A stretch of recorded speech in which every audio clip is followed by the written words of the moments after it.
Hello. അപ്പോൾ നമ്മളിന്ന് പാൽ കപ്പയും അതിൻ്റെ കൂടെ കഴിക്കാൻ വേണ്ടിയിട്ട് നല്ല ഈസി ആൻഡ് ടേസ്റ്റി ആയിട്ടുള്ള ഒരു ചിക്കൻ കറിയാണ് കേട്ടോ ഉണ്ടാക്കാൻ പോകുന്നത്. അപ്പോൾ ഒറ്റ വീഡിയോയിൽ ഞാൻ 2 ഐറ്റം ഉണ്ടാക്കാൻ പോവാണ് കേട്ടോ. അപ്പോൾ ഇതുവരെ പാൽ കപ്പ ഉണ്ടാക്കി കഴിക്കാത്തവരുണ്ടെങ്കിൽ ഉറപ്പായിട്ടും കഴിച്ച് നോക്കേണ്ട ഒരു ഐറ്റം തന്നെയാണ് കേട്ടോ. സൂപ്പർ ടേസ്റ്റാണ്.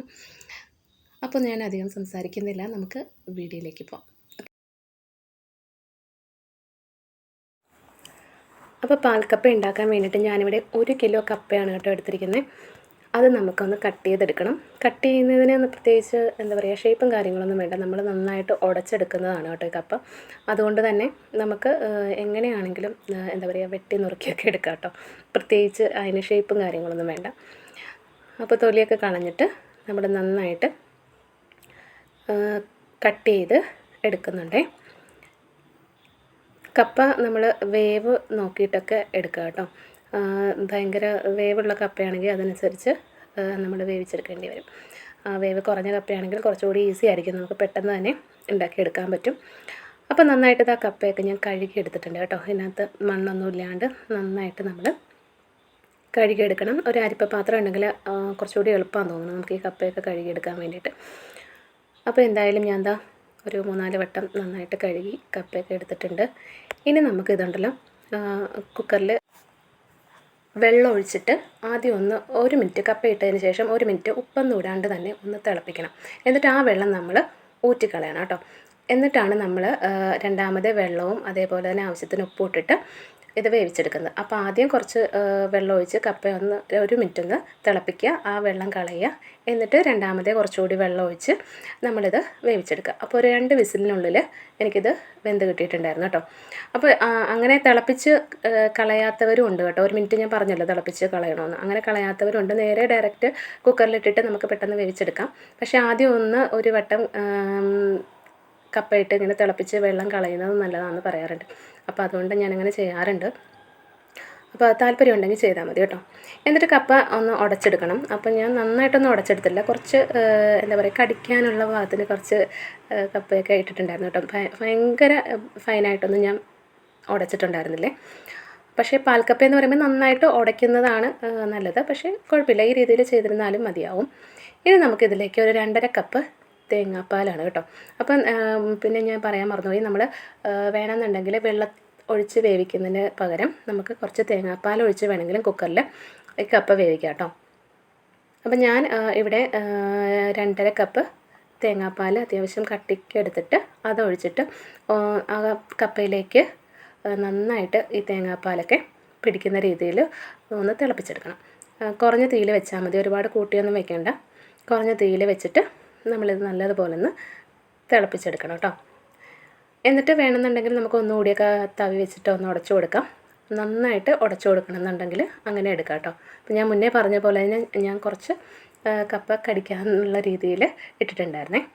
ഇനി നമുക്കിതിലേക്ക് ഒന്ന് താളിച്ചൊഴിക്കണം. അപ്പോൾ ഞാൻ കുറച്ച് വെളിച്ചെണ്ണ എടുത്തിട്ടുണ്ട്, അതിലേക്ക് കുറച്ച് കടുക് ഇട്ട് കൊടുക്കാം.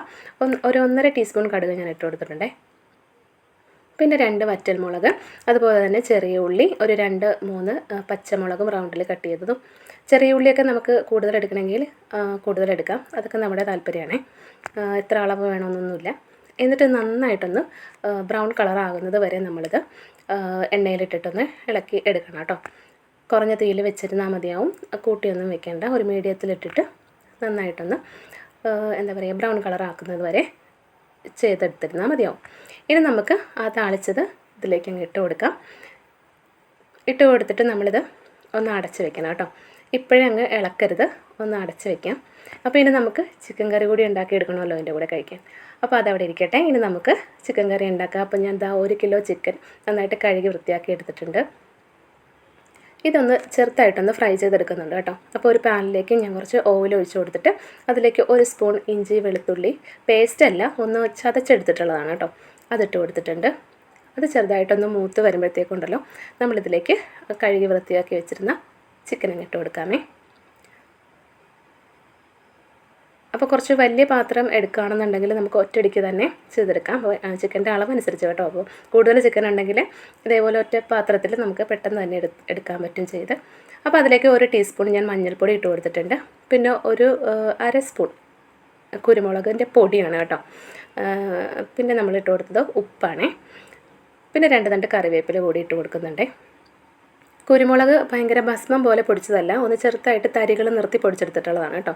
ഇനി നല്ലതുപോലെ ഒന്ന് മിക്സ് ചെയ്തിട്ട് നമുക്കിതൊന്ന് ചെറുതായിട്ടൊന്ന് വറുത്തെടുക്കാം. ഒരുപാട് അങ്ങ് ഫ്രൈ ആവണ്ട, ചെറിയ രീതിയിലൊന്ന് ഫ്രൈ ചെയ്തെടുത്തിരുന്നാൽ മതിയാവും.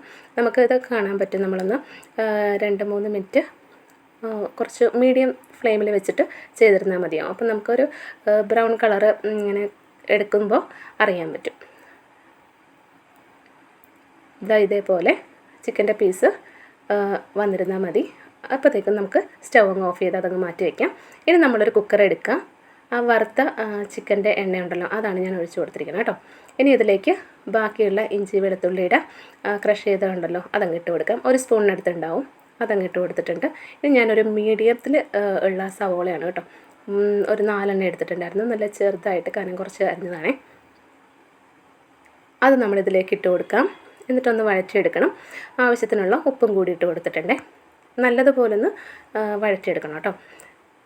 ഇനി നമ്മളിതിലേക്ക് കുറച്ച് കറിവേപ്പിലയും കൂടി ഇട്ട് കൊടുത്തിട്ടുണ്ടേ. അപ്പം നമ്മുടെ സവോളയൊക്കെ ഇതാ നന്നായിട്ട് വഴന്ന് വന്നിട്ടുണ്ട്. ഇനി നമ്മളിതിലേക്ക് പൊടികൾ ചേർത്ത് കൊടുക്കാം. അപ്പോൾ 1 ടീസ്പൂൺ മഞ്ഞൾപ്പൊടി ചേർത്ത് കൊടുത്തിട്ടുണ്ട്.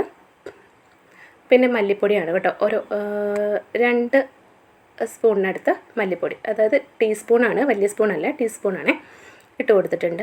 പിന്നെ നമ്മൾ ഗരം മസാലയും 2 ടീസ്പൂൺ ഇട്ട് കൊടുക്കുന്നുണ്ട്. ഇത് വീട്ടിൽ പൊടിച്ചിട്ടുള്ള ഗരം മസാലയാണ് കേട്ടോ, അതുകൊണ്ട് ഞാൻ 2 ടീസ്പൂൺ ഇട്ട് കൊടുത്തിട്ടുണ്ട്. നമ്മൾ വാങ്ങിക്കുന്ന ഗരം മസാല ആണെങ്കിൽ അത് നോക്കിയൊക്കെ ഇട്ടിരുന്നാൽ മതിയാവും കേട്ടോ, അല്ലെങ്കിൽ ഭയങ്കരമായിട്ട് കുത്തലൊക്കെ ഉണ്ടാവും. അതുകൊണ്ട് അത് നോക്കി ഇടണം കേട്ടോ. അപ്പോൾ ഗരം മസാല ഇട്ടതിന് ശേഷം നമ്മളിതിലേക്ക് ഇട്ട് കൊടുക്കുന്നത് കുരുമുളകാണ്. അപ്പോൾ ഒരു 1.5 സ്പൂൺ കുരുമുളകാണ് കേട്ടോ ഇട്ട് കൊടുക്കുന്നത്. അപ്പോൾ നമ്മളിതിലേക്ക് മുളക് പൊടി അങ്ങനെ ചേർക്കുന്നില്ല. മുളക് പൊടി അങ്ങനെയൊന്നല്ല, ചേർക്കുന്നേ ഇല്ല. പകരം നമ്മൾ കുരുമുളകിൻ്റെ പൊടിയാണ് കേട്ടോ ചേർക്കുന്നത്. അപ്പോൾ അതിനനുസരിച്ച് നമ്മൾ കുരുമുളക് ചേർത്ത് കൊടുക്കണം. എരിവൊക്കെ കൂടുതൽ വേണമെങ്കിൽ കൂടുതൽ നമുക്ക് ചേർത്ത് കൊടുക്കാം കേട്ടോ. അപ്പോൾ ഇതും നല്ല പൊടികളൊക്കെ ഒന്ന് നന്നായിട്ട് വഴന്ന് വരുമ്പോഴത്തേക്കും നമ്മളിതിലേക്ക് തക്കാളിയാണ് ഇട്ട് കൊടുക്കുന്നത്. അപ്പം ഞാനിവിടെ തക്കാളി എടുത്തിരിക്കുന്നത് ഒരു 6 തക്കാളി എടുത്തിട്ടുണ്ട്. അത്യാവശ്യം വലുതല്ല, മീഡിയത്തിലുള്ളൊരു തക്കാളിയാണ് എടുത്തിരിക്കുന്നത് കേട്ടോ. അപ്പോൾ നമ്മുടെ കയ്യിലുള്ള തക്കാളി പഴുത്ത തക്കാളി ആണെങ്കിൽ 6 എണ്ണം എടുക്കാം. ഈ ഒരു കളറിലുള്ള തക്കാളി ആണെങ്കിൽ 6 എണ്ണം ഒക്കെ എടുക്കാം കേട്ടോ. അല്ല, നമുക്ക് പുളിയുള്ള തക്കാളി ആണെങ്കിൽ ഒരു 4 എണ്ണം എടുത്തിരുന്നാൽ മതിയാവും. എന്നിട്ട് നന്നായിട്ട് വഴറ്റി എടുക്കുക. അപ്പം നല്ലൊരു കൊഴുപ്പുണ്ടാകും കേട്ടോ. തക്കാളി ഇട്ട് കഴിയുമ്പോഴത്തേക്കും നല്ലൊരു കൊഴുത്ത ചാറോട് കൂടി നമുക്ക് ചിക്കൻ കറി കിട്ടുന്നതായിരിക്കും കേട്ടോ. അപ്പോൾ അതുകൊണ്ട് നമ്മൾ തക്കാളി ഈ ഒരു രീതിയിൽ ചേർത്ത് കൊടുത്തിരുന്നാൽ മതിയാവും. അപ്പോൾ തക്കാളിയൊക്കെ ഇട്ടിട്ട് നന്നായിട്ട് വഴന്ന് വരുമ്പോഴത്തേക്കും നമ്മൾ ഫ്രൈ ചെയ്ത് വെച്ചിരുന്ന നമ്മുടെ ചിക്കൻ ഉണ്ടല്ലോ, അതങ്ങ് ഇതിലേക്ക് ഇട്ട് കൊടുക്കാം. എന്നിട്ട് നന്നായിട്ടൊന്ന് മിക്സ് ചെയ്യണം കേട്ടോ. അപ്പോൾ നമ്മൾ ഇട്ട് കൊടുത്ത പൊടികളൊക്കെ ഈ ചിക്കനിൽ നന്നായിട്ട് പിടിക്കണമല്ലോ. അപ്പോൾ അതുവരെ നന്നായിട്ടൊന്ന് ഇളക്കി കൊടുക്കുക. എന്നിട്ട് നമ്മളിതിലേക്കൊരു 1/2 കപ്പ് വെള്ളം കൂടി ചേർക്കുന്നുണ്ട്. ചൂടുവെള്ളമാണ് കേട്ടോ, ചൂടുവെള്ളം തന്നെ ചേർക്കണം. പിന്നെ കുറച്ച് കറിവേപ്പിലയും കൂടി ഇട്ടിട്ട് ഇതൊന്ന് അടച്ച് വെച്ച് ഒരു 2 വിസിൽ കേൾക്കുന്നത് വരെ വേവിച്ചെടുക്കാം. ഇനി വിസിൽ മീഡിയത്തിൽ ഇട്ടിട്ട് വേണം കേട്ടോ. വിസിൽ കേട്ടില്ല എന്നുണ്ടെങ്കിൽ ഒരു 10 മിനിറ്റ് മതിയാവും. കുക്ക് ചെയ്തിട്ട് നമുക്കിത് എടുക്കാവുന്നേ ഉള്ളൂ. അപ്പോഴേക്കും നമ്മുടെ ചിക്കൻ കറിയൊക്കെ ഇതാ റെഡിയായി വന്നിട്ടുണ്ട്.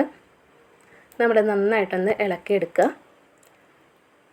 ഇനി നമുക്ക് ഇതിലേക്ക് തേങ്ങാപ്പാൽ ചേർക്കണം എന്നുണ്ടെങ്കിൽ ഈ സമയത്ത് അങ്ങ് ചേർത്ത് കൊടുക്കാം കേട്ടോ. കുറച്ച് കട്ടിക്ക് തേങ്ങാപ്പാൽ എടുത്തിട്ട് ഈ സമയത്ത് ചേർത്ത് കൊടുത്താലും നന്നായിരിക്കും. കുരുമുളകിൻ്റെ പൊടി എരിവ് കുറവാണെങ്കിൽ കുരുമുളക് പൊടി, ഉപ്പ് ഒക്കെ ഈ സമയത്ത് നമുക്ക് ഇട്ട് കൊടുക്കാം കേട്ടോ. അപ്പോൾ ലാസ്റ്റ് ഞാൻ കുറച്ച് മല്ലിയില കൂടി ഇട്ട് കൊടുക്കുന്നുണ്ട്. എന്നിട്ട് മല്ലിയിലയുടെ ടേസ്റ്റ് ഇഷ്ടമാണെങ്കിൽ മാത്രം ഇട്ട് കൊടുത്തിരുന്നാൽ മതിയാവും, നിർബന്ധമൊന്നുമില്ല. അപ്പോൾ നമ്മുടെ ചിക്കൻ കറിയും ഇവിടെ അടിപൊളിയായിട്ട് വന്നിട്ടുണ്ട്. കുരുമുളക് മാത്രം ഇട്ടിട്ടുള്ളൊരു ചിക്കൻ കറിയാണ് കേട്ടോ.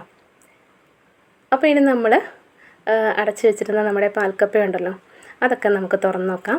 എന്നിട്ട് താളിപ്പൊക്കെ നന്നായിട്ടൊന്ന് ഇളക്കി ഒന്ന് മിക്സ് ചെയ്തെടുക്കാം കേട്ടോ. അപ്പോൾ നമ്മുടെ പാൽക്കപ്പയും അതുപോലെ തന്നെ ചിക്കൻ കറിയൊക്കെ ഇവിടെ റെഡിയായി വന്നിട്ടുണ്ട്. ഇനി നമുക്കിതൊന്ന് കഴിക്കാൻ വേണ്ടിയിട്ട് എടുക്കാം. അപ്പോൾ ഒരു പ്ലേറ്റിലേക്ക് നമ്മൾ വിളമ്പുകയാണ് കേട്ടോ. അപ്പോൾ ഞാൻ മുന്നേ പറഞ്ഞതുപോലെ തന്നെ പാൽക്കപ്പ ഇതുവരെ കഴിച്ച് നോക്കാത്തവരുണ്ടെങ്കിൽ ഉറപ്പായിട്ടും ഒന്ന് കഴിച്ച് നോക്കണം കേട്ടോ. സൂപ്പർ ടേസ്റ്റാണ്. ഇതിൻ്റെ കൂടെ ചിക്കൻ കറി മാത്രമല്ല കേട്ടോ, ബീഫ് വേണമെങ്കിൽ എടുക്കാം, അതുപോലെ തന്നെ നല്ല കുടംപുളി ഇട്ട് മീൻ കറി എടുക്കാം. എന്ത് വേണമെങ്കിലും നമ്മുടെ താല്പര്യം അനുസരിച്ച് എടുക്കാം കേട്ടോ. അപ്പോൾ ഉറപ്പായിട്ടൊന്ന് ട്രൈ ചെയ്യണേ. വീഡിയോ എല്ലാവർക്കും ഇഷ്ടമായെന്ന് വിചാരിക്കണം. Thank you.